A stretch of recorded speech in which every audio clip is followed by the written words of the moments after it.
जगद्गुरु तुकोबारायांचा साहित्यिक वारसा वैश्विक पातळीवरील साहित्याशी तुलनात्मक अंगानं घेऊन जाणाऱ्या आणि आपल्यासमोर जगद्गुरु तुकोबारायांच्या साहित्याचा एक वेगळा वारसा प्रस्तुत करणाऱ्या तुकोबा स्पीक्समध्ये मी डॉक्टर दिनेश आपल्या सर्वांचं मनपूर्वक स्वागत करतो. मित्रांनो, आजचे पॉडकास्ट हे पॉडकास्ट क्रमांक 135 आहे आणि आजचा गाथेतील अभंग हा अभंग क्रमांक 289 आहे. अतिशय सुप्रसिद्ध असा हा अभंग. न लगे चंदना सांगावा परिमळ, वनस्पती मेळ हाकारुनी, अंतरीचे धावे स्वभावे बाहेरी, धरिताही परी आवरेना. सूर्य नाही जागे करीत या जना, प्रकाश किरणा कर म्हणून. तुका म्हणे मेघ नाचवी मयुरे, लपविता खरे येत नाही. जगद्गुरु तुकोबाराय या अभंगातून आपल्याला प्रसिद्धीविषयी सांगतात. कुणाला मी एवढा आहे, मी असा आहे, मी तसा आहे, असं ज्याच्यामध्ये खरोखर कर्तृत्व आहे ते सांगण्याची आवश्यकता नाही. महाराज पहिल्याच चरणामध्ये उदाहरण देतात की न लगे चंदना सांगावा परिमळ. चंदनाला सांगायची गरज नसते की माझ्याकडे परिमळ आहे, माझ्याकडे सुगंध आहे. अहो माझ्याकडे सुगंध आहे, माझ्याकडे या, तुम्ही मला घ्या. गरज आहे का असं सांगायची चंदनाला? नाही.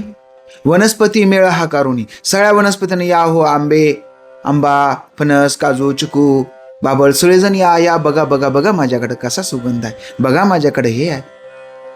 गरज आहे का चंदनाला सांगण्याची? गरज नाही. का? अंतरीचे धावे स्वभावे बाहेरी. अंतरीचे धावे जे अंतरामध्ये आहे, जे त्याच्या मनामध्ये आहे, जे आतमध्ये आहे, जे चंदनामध्ये आहे, स्वभावे बाहेरी, ते स्वभावानुसारच बाहेर येणार आहे.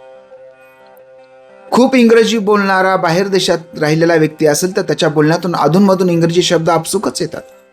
हां, काही लोक इम्प्रेशन मारण्यासाठी पण इंग्रजी शब्द वापरत असतील, परंतु ज्यांचा इंग्रजीचा अभ्यास आहे त्यांच्याकडून आपसुक इंग्रजी शब्द येतात. ज्यांचा कन्नडचा अभ्यास आहे त्यांच्याकडून कन्नडचे शब्द येतात, कारण ते आंतरिक आहे, त्यांच्या आतमध्ये आहे.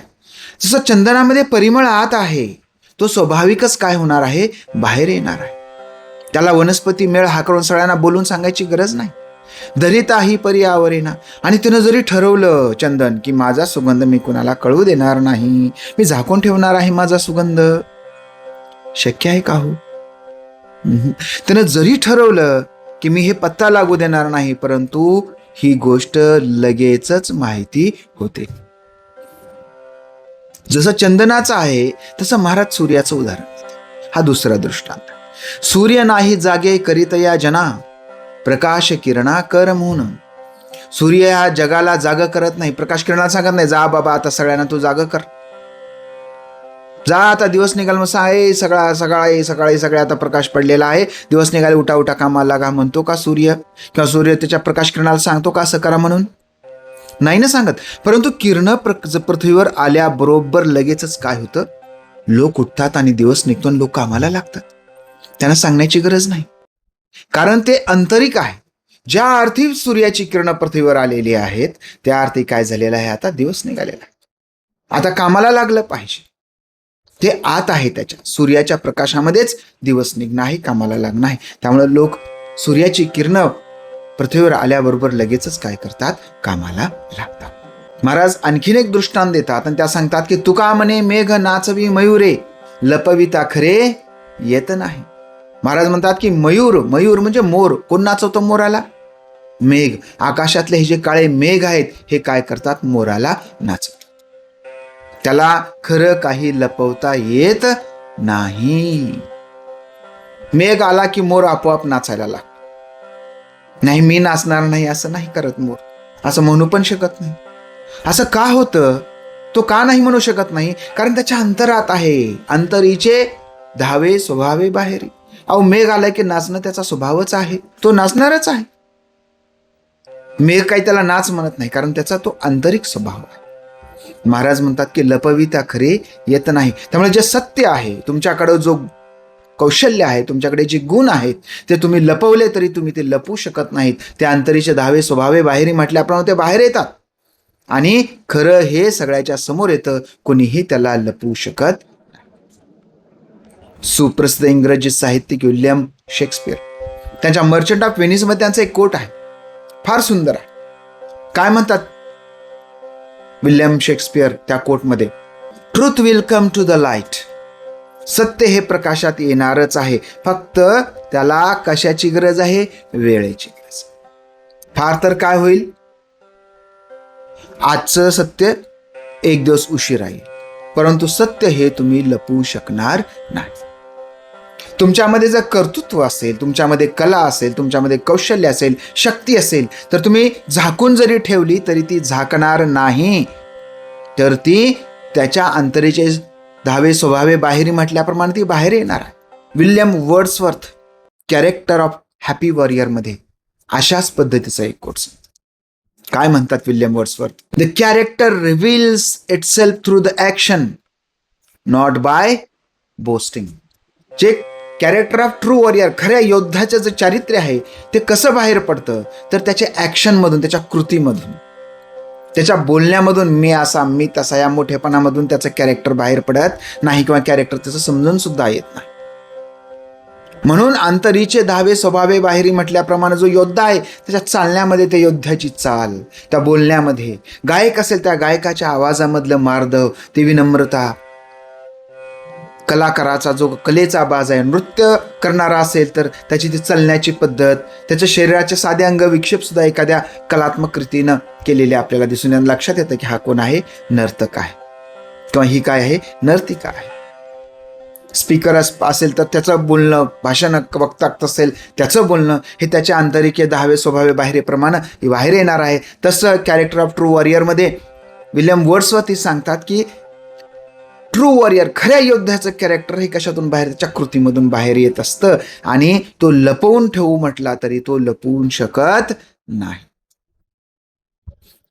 अशाच पद्धतीने एक फेमस कोट आहे, मॅच नॉट डिलिव्हर वुमन नावाचे एक होऊन गेले, आणि त्यांनी लिहिलंय, a flower does not use words to announce its arrival to the world, it just blooms and its fragrance speaks for it. एखादं फूल आहे, हे फूल जाहीर करत नाही मी आलो. गुलाब कुणी आणला की कुणी मी आलो मी आलो गुलाब म्हणत नाही. गुलाब आला की त्या गुलाबाच्या सुगंधानं आपल्याला लक्षात येतं, अरे इथे कुठेतरी गुलाब आहे. मोगऱ्याचा गजरा लावून एखादी व्यक्ती येते आणि मग सगळ्यांचं लक्ष येतं, अरे मोगऱ्याचा सुगंध आला, हा काय छान वास. कुणी लावला? मोगऱ्याला सांगावं लागत नाही मी आलो म्हणून. तर मी आलो हे सांगण्याचं काम कोण करतं? त्याचा सुगंध करतो. तसंच महाराज म्हणतात की बाबा रे, या विश्वामध्ये तुमच्यामध्ये जर कर्तृत्व असेल तर तुम्हाला सांगण्याची गरज नाही. जसं की चंदन आहे, चंदनाला सांगण्याची गरज नाही की मी आलोय, माझ्याकडे सुगंध आहे. किंवा मेघांना सांगायची गरज नाही, मोरांना, की अरे बाबा नो आता मी आलोय, तुम्ही नाचा. प्रकाशाला, सूर्याला सांगायची गरज नाही की मी आलोय, आता तुम्ही उठा कामाला लागा. म्हणजे त्यांचं जे अंतरीचे 10वे स्वभावे बाहेरी या उक्तीप्रमाणे त्याच्यामध्ये हा कला गुण आहे, जे कौशल्य आहे ते बाहेर येणारच आहे. आजच्या काळामध्ये जाहिराती 64वी कला झाली नाही ते आहे म्हणून मोठ्या प्रमाणामध्ये सांगितलं जात आहे, लोकांना भुलवलंही जात आहे. या काळामध्ये जगद्गुरु तुकोबारायांचा विचार आणि त्यांनी जे मांडलेलं तथ्य आहे हे अतिशय प्रभावी ठरतं. कारण असा केलेला खोटा प्रचार हा कधी ना कधी काय होणार आहे? गळून पडणार आहे, नेस्तनाबूत होणार आहे, लोकांची निराशा होणार आहे. आपण पाहिले असेल, असाच खोटा प्रचार करून करून सत्तेत आलेले नेपाळचं सरकार तिथल्या जेन्झीनं, तरुणाईनं उलथून फेकलं. श्रीलंकेतलं सरकार उलथून फेकलं.